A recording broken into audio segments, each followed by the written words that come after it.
नमस्कार साथियों, आज हम हिस्ट्री में जो बात करने वाले हैं वो एक ऐसी खातून की बात करेंगे जिसने सारे हिंदुस्तान पर राज किया।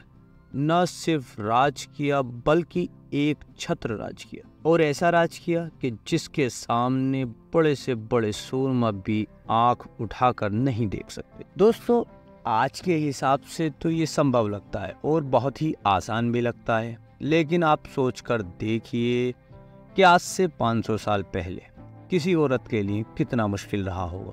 ये किसी चुनौती से कम नहीं था कि एक औरत घोड़े पर सवार होकर हाथ में तलवार लेकर उन मर्दों की मेजबानी करे जो मर्द औरतों को अपने बराबर का दर्जा नहीं देते थे। लेकिन दोस्तों, ऐसा हुआ और ऐसा कर दिखाया एक औरत ने। जी हाँ, जिसका नाम था नूरजहां। तो चलिए दोस्तों, आप हमारी इस वीडियो को पूरा अंत तक जरूर देखिए। हम आपको बताएंगे नूरजहां की जीवनी और किस तरह से उस औरत ने इस लक्ष्य को हासिल किया कि आज भी हिंदुस्तान के इतिहास में उनका नाम बहुत ही अदब और एहतराम के साथ लिया जाता है। तो चलिए अपनी इस वीडियो को स्टार्ट करते हैं। दोस्तों, नूरजहां 1577 से 1645 मुगल काल की एक महारानी थी, जिन्हें भारत के इतिहास में मुगल शासक जहांगीर की सबसे पसंदीदा पत्नी के तौर पर याद किया जाता है। उनका असली नाम मेहरुन्निसा था। उनका जन्म अफगानिस्तान के कंधार में 1597 में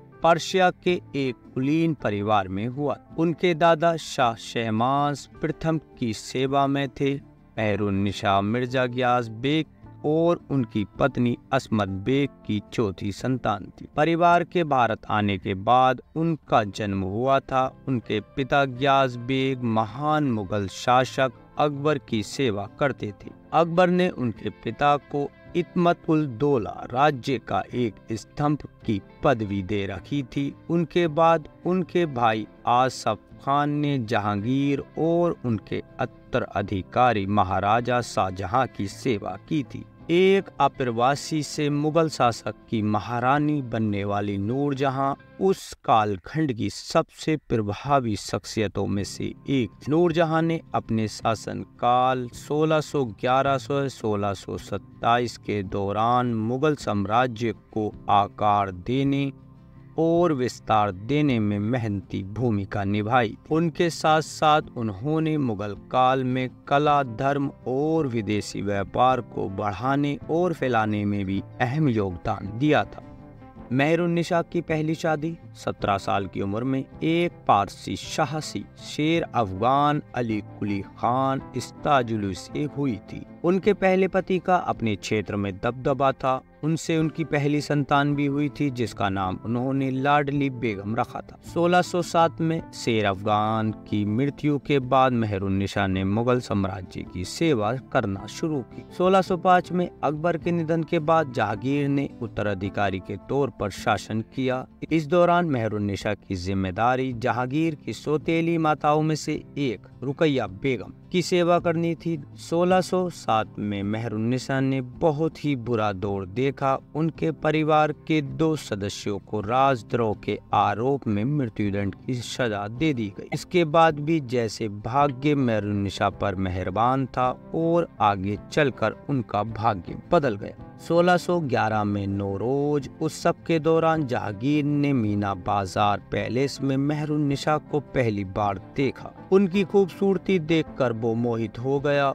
उसी साल कुछ ही महीनों बाद जहांगीर ने मेहरुन्निसा से निकाह कर लिया। दोनों का आपसी प्यार इतना मजबूत था कि कुछ ही दिनों में मेहरुन्निसा उनकी पसंदीदा पत्नी बन गई। शादी के बाद जहांगीर ने उन्हें नाम दिया नूर महल, यानी कि महल की रोशनी। बाद में 1616 में उन्होंने नूरजहां यानी कि दुनिया की रोशनी कहा जाने लगा। जहांगीर ने नूरजहां को सरकारी कामकाज के अधिकार भी दे दिए। उससे उनके परिजन भी फूले फले।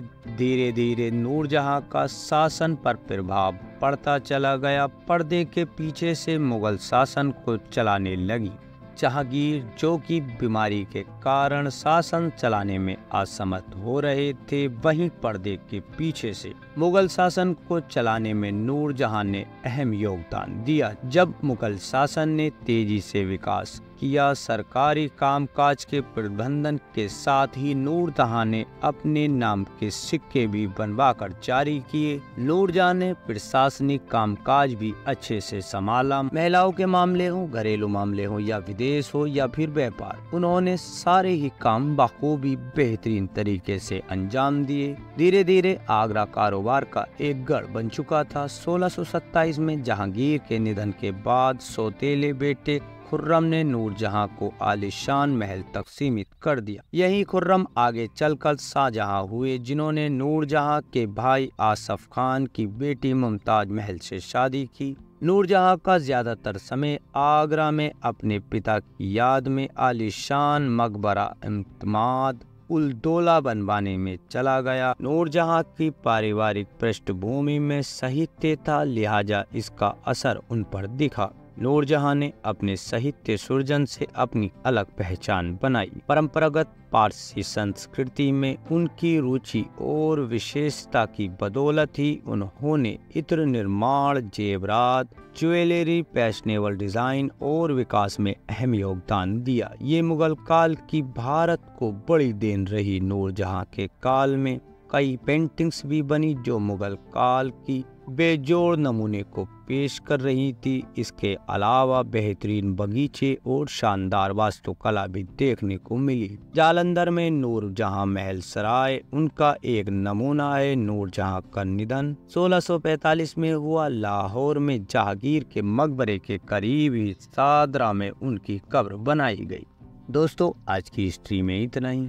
नूरजहां की हिस्ट्री आपको कैसी लगी कमेंट कर जरूर बताना। अगर वीडियो अच्छी लगी हो तो वीडियो को लाइक करना, चैनल को सब्सक्राइब करना। Thank you. धन्यवाद।